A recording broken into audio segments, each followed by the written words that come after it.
mapulogalamu osiyanasiyana pa Luntha Television Facebook page komanso Luntha TV Official pa YouTube. Mutha kutipeza ku maofesi athu ku area 2 mu mzinda wa Lilongwe kapena kuimba foni pa manambala awa 0994 442 058 kapena 0883 815 055. Bwerani kuti tikuthandizeni kuti ntchito zanu zionekere kwa anthu.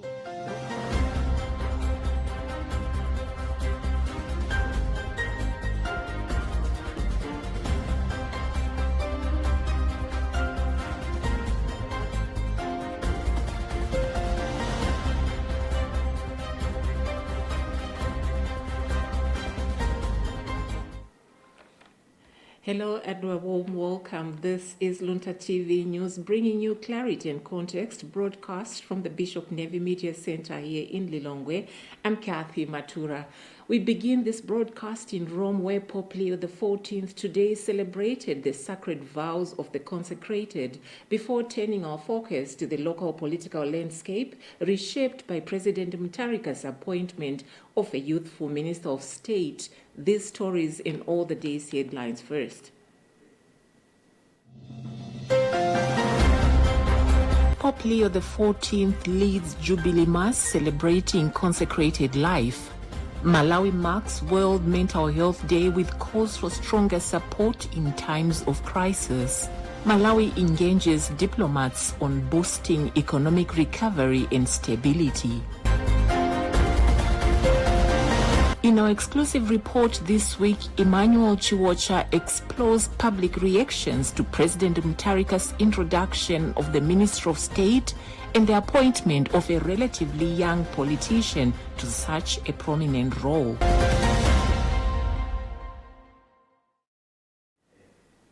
And now we give you the news in detail.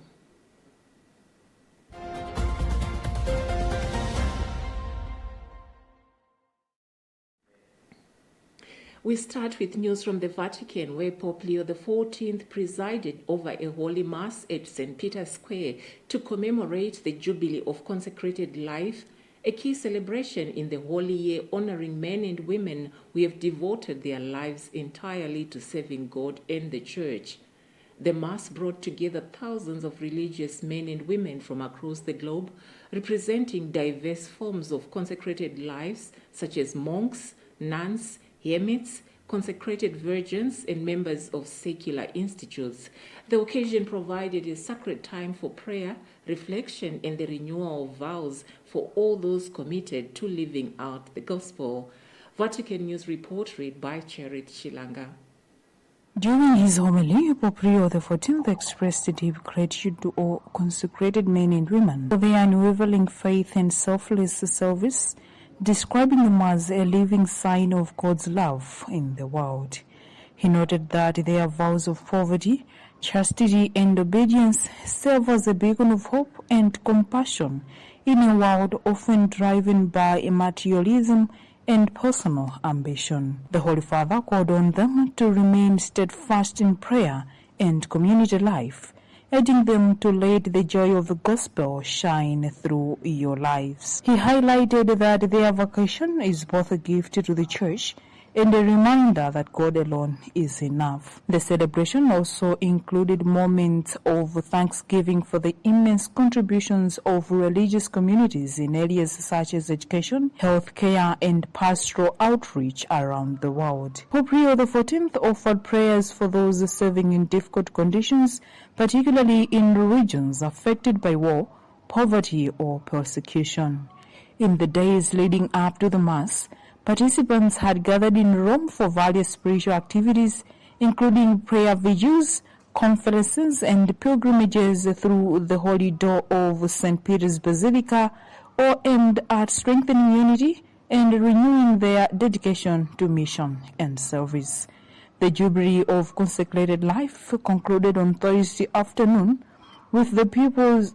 The Jubilee of Consecrated Life concluded on Thursday afternoon with the Pope's final blessing. He encouraged the faithful to return to their communities as missionaries of hope and expressed heartfelt appreciation for their humble yet profound witness, while also urging continued prayers for new vocations within the Church.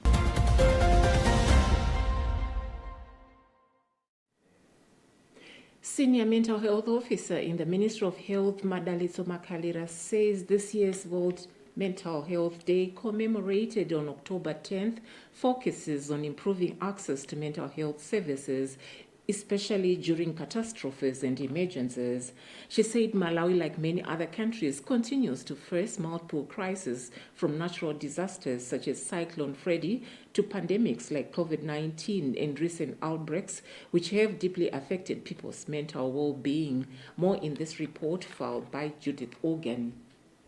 Makalira noted that in the aftermath of disasters, people often experience anxiety, anger, and emotional distress, which, if left unaddressed, can lead to long-term conditions such as depression and anxiety disorders. She stressed the importance of providing immediate social support not only to victims but also to frontline health workers who deliver care during such crises. She said early interventions and counseling play a vital role in preventing major mental health complications and strengthening community recovery after emergencies. We are commemorating on the theme on access to services, more especially mental health services in catastrophes and emergencies. As you know, Malawi is one of the countries that is not spared on the issues to do with disasters or emerging issues. Meanwhile, Tokozile Kandango, Deputy Director of the youth-led organization Sorry I'm Not Sorry, We Are All Sick, said mental health remains highly misunderstood and stigmatized in Malawi, often linked to cultural or moral beliefs rather than medical understanding. You know, mental health is like, it's an issue that is just coming in. So I think this is a big challenge because mental health is still misunderstood, and often it is just through cultural or moral reasons that are bigger than medical ones. So many people still believe that mental illnesses is a sign of weakness. Others say it's witchcraft. She added that training teachers and community leaders in physiological first aid can help identify early signs of distress among young people and promote a more resilient and emotional intelligent generation. As the world observed Mental Health Day, experts say Malawi must strengthen awareness, funding, and policy integration to ensure every citizen, regardless of location or circumstance, has access to quality mental health care. For Luntha News in Lilongwe, this is Judith Organ.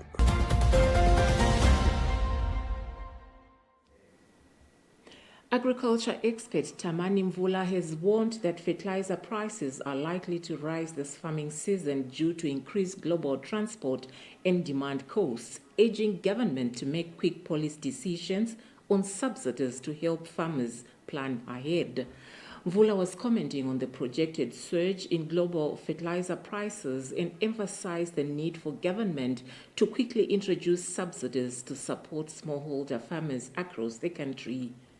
More in our report filed by Gift Kalonga.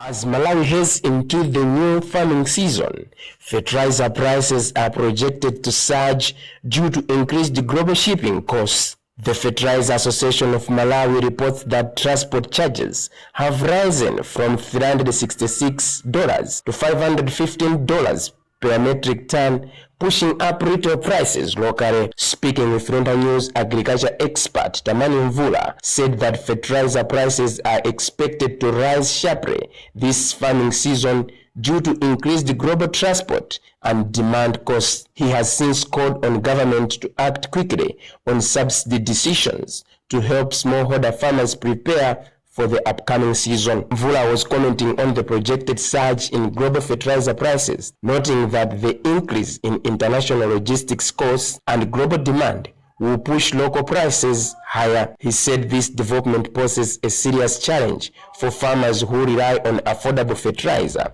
to boost crop production. The cost of logistics, bringing the fertilizer into the country. If the price is going to go up, that is going to affect the price of fertilizer on the market. So we should expect that the price of fertilizer will indeed go up this year as a result of this increase in prices of logistics internationally. He stressed that government intervention through subsidies is crucial to ensure that farmers are not heavily affected by the price hike. Mvula further urged authorities not to delay policy decisions even in the absence of subsistence agriculture minister, saying that timely action is vital as the rainy season approaches. He added that quick decisions on fertilizer supply and pricing would help address the challenges ahead and ensure smooth preparations for the farming season. For Luntha News, this is Gift Kalonga.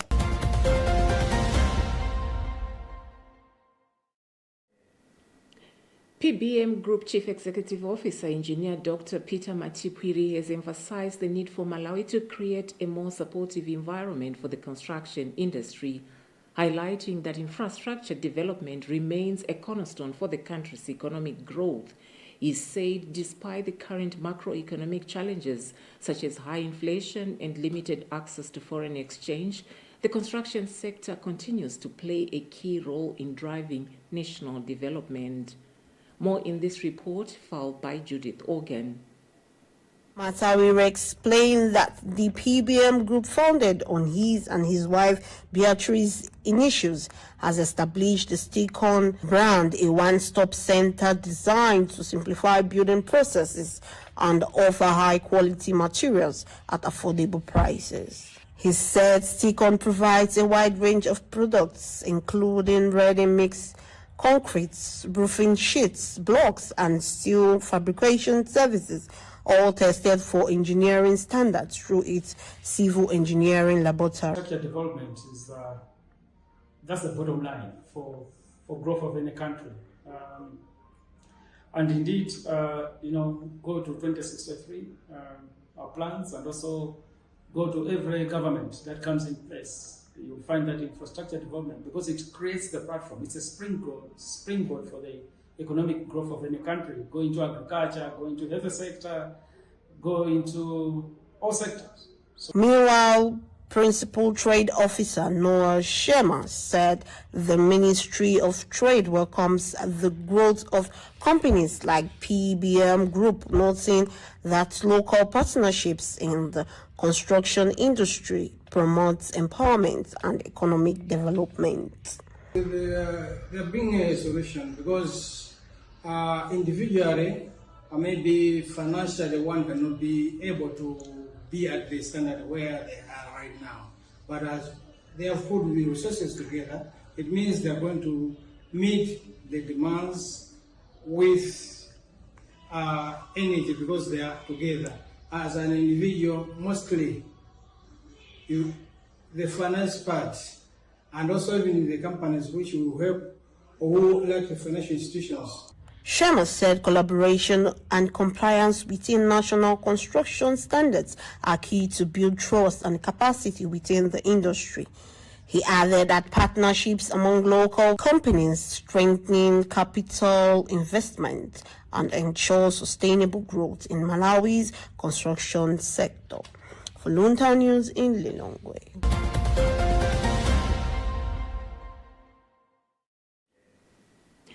In case you're just joining us, this is Luntha TV News and I'm Kathy Matura. We give you a recap of the news making the headlines at this hour. Pope Leo XIV leads Jubilee Mass celebrating consecrated life. Malawi marks World Mental Health Day with calls for stronger support in times of crisis. Malawi engages diplomats on boosting economic recovery and stability. In our exclusive report this week, Emmanuel Chiwocha explores public reactions to President Mutharika's introduction of the Minister of State and the appointment of a relatively young politician to such a prominent role.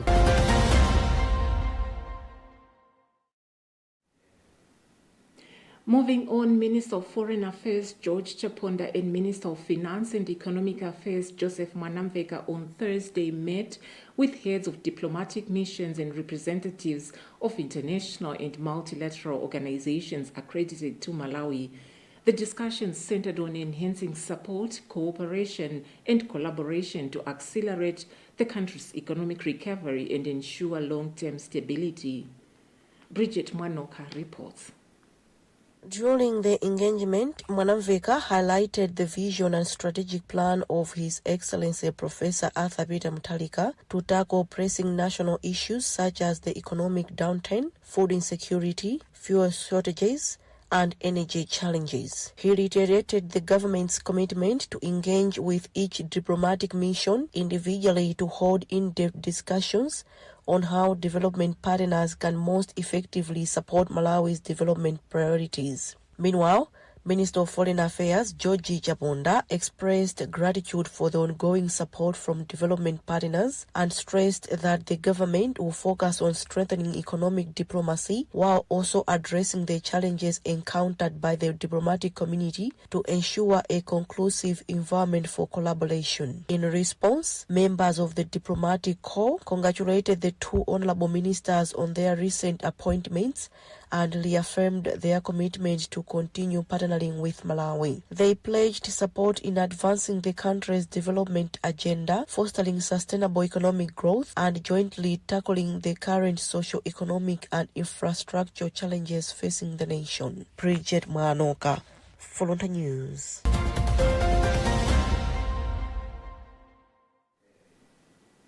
All is set as final preparations are underway for the much-awaited Umodi Gospel show slated for this Saturday. One of the main organizers, Grace Toles, says the event will feature some of Malawi's top gospel musicians, including Teresa Pondo, Beraka, Kelvin Singh's Miracle Chinga, Ethel Kamwendo Banda, Shama Vocals, and Gwamba.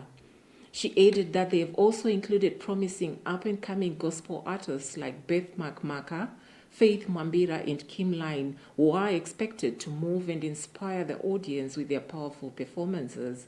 Tole explains.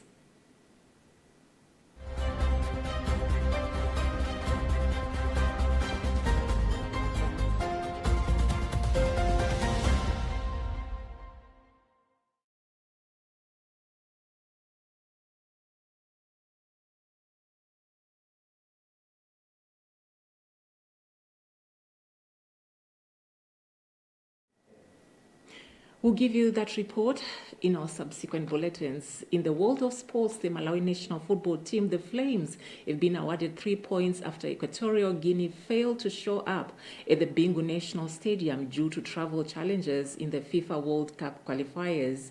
FAM's communication director Gomezani Zakazaka stated that Equatorial Guinea was unable to travel due to financial difficulties. Patrick Pupa has more in this report. The Football Association of Malawi FAM has announced that the Malawi national football team has been awarded 3 goals and 30 points due to Equatorial Guinea's failure to travel to Malawi for their scheduled match. This decision comes after Zagazaga, a representative from Football Association Malawi, apologized to the football community, acknowledging that many fans they had already purchased tickets for the game. In light of Equatorial Guinea's no-show, FAM organized a training match featured all Flames players. Interestingly, the team that was set to face Equatorial Guinea ended up competing in a penalty shootout, emerging victorious against a group of players who were initially expected to remain on the bench. FAM has advised football fans who bought tickets to hold on to them as they will be valid for future match organized by the association. We apologize for the inconvenience this development has caused. We tried our best from our end to make sure that we put all the logistics in order to ensure that the match should take place, but our colleagues have let us down. Nonetheless, as FAM, we still would like to compensate the people that bought the tickets with 3 options. The first one is that we have arranged a match between the possibles and the probables. Basically, the players that Pasua were supposed to feature in today's game in the first 11 and the reserves. As a result of this development, the Flames are still on number 4 with 13 points, with one remaining match against Sao Tome and Principe scheduled for Monday in Tunisia. The Malawi national football team is currently en route to Tunisia for this critical encounter on October 13, 2025. For Luntha News, this is Patrick Pupa.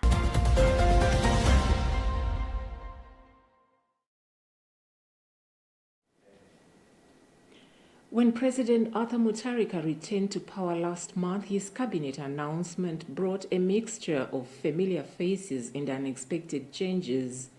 But one decision in particular captured national attention: the creation of a new Minister of State post and the appointment of 37-year-old Alfred Ruwani Gangata to fill it.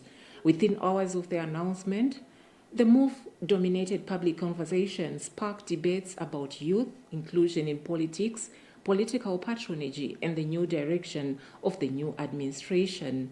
In today's exclusive report, Emmanuel Chiwocha explores public reactions to President Mutharika's introduction of the ministry and the appointment of a relatively young politician to such a prominent role. Citizens, political analysts, and party members weigh in, offering diverse perspectives on what this appointment signals for Malawi's political landscape and the future of role of youth in governance. I, Alfred Ruwani Gangata, being chosen and appointed as a minister in the cabinet of Malawi, being chosen and appointed as minister in the cabinet of Malawi, so help me God. So help me God. President Mutharika framed the newly created Minister of State position as a platform for youth empowerment and a way to infuse business-minded leadership directly into the president. At the swearing-in ceremony at Sanjika, Paris, he highlighted Gangata as someone who would champion the affairs of the youth while fostering greater private sector engagement in government initiatives. Your civil servant to help me in advancing what you have in our manifest. When I came back to this country, in addition to women, I also want to bring the youth into the economy. With that in mind, I've appointed my office a Minister of State, Honorable Alfred Gangata, an enterprising, a very brave young man to lead that department of the youth. Among other things, I'll be assigning him. That minister will be in my office.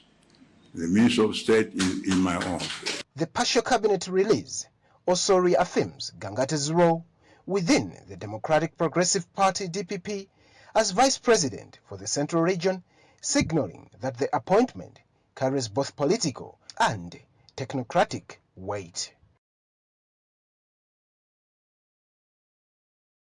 For Gangata, the promotion represents the culmination of the trajectory he has often discussed in interviews. Well, it's a big position.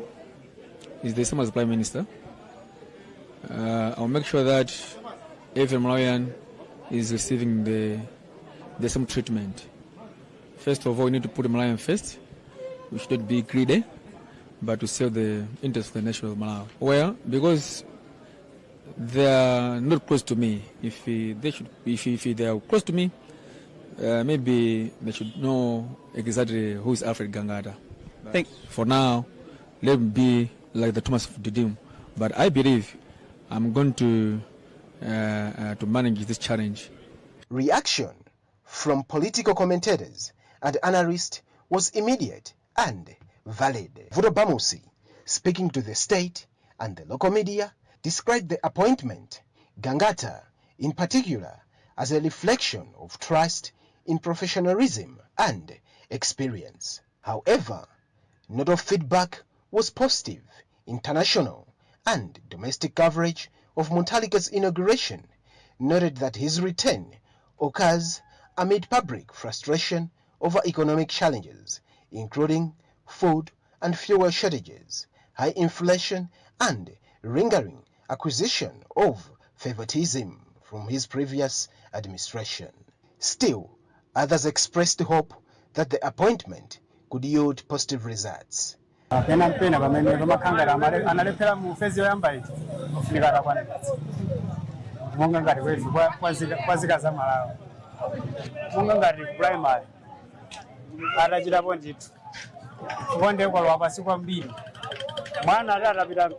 Vox Pops, conducted on Tuesday across Lilongwe, showed communities urging Mutharika to exercise caution in selecting the remaining ministers. Analysts told local medias that while appointing a young business-oriented figure may appeal to some voters, it alone would not cure critics demanding tangible actions on cost of living, pressures, and corruption. Alfred Gangata's public image has been carefully cultivated. Profiles over the past decades traced his lags to riches.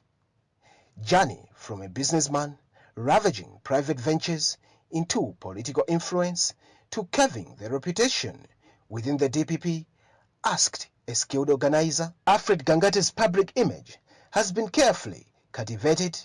Profiles over the past decades traced his rags to riches, journeys from a business ravaging private venture into a political influence, to carving a reputation within the DPPs as a skilled organizer capable of energizing youth support in central Malawi. The same profiles highlight his media savvy, frequent television appearances, and ability to present himself as a fresh alternative to the country's gerontocratic politics. Recent reports, however, have outlined legal and reputation challenges, notably allegations related to a certificate fraud case that surfaced during the recent court proceedings. Testimony suggests that an arrangement for someone to sit exams on Gangata's behalf, prompting intense media scrutiny and criticism, unlikely to be silenced by ministerial prestige. For a president who vowed a break from government routine, having such unresolved issues within his inner circle will test the credibility of that promise. Observers have noted that Mutharika's appointment appeal to serve three overlapping purposes: consolidating party structures and regional balancing by rewarding a DPP stalwart, protecting a youth-centered narrative, and taking a reputation gamble. For Luntha News in Lilongwe, this is Emmanuel.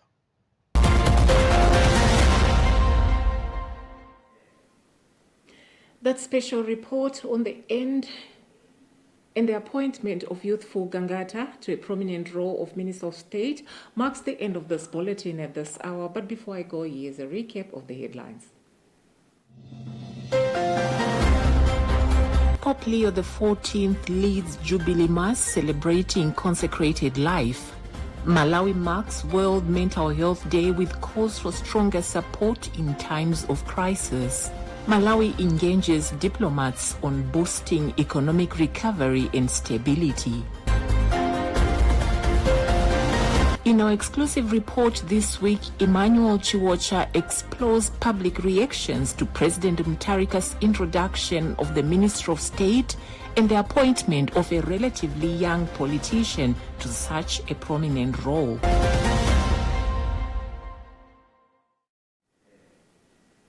And so, from the global spiritual leadership of Pope Leo XIV to the consequential decisions of President Mutharika's administration here at home, we've brought you the stories shaping our world. For all of us here at Luntha TV, your source of wisdom and truth, we wish you a blessed and restful weekend. I'm Kathy Matura. Goodbye for now.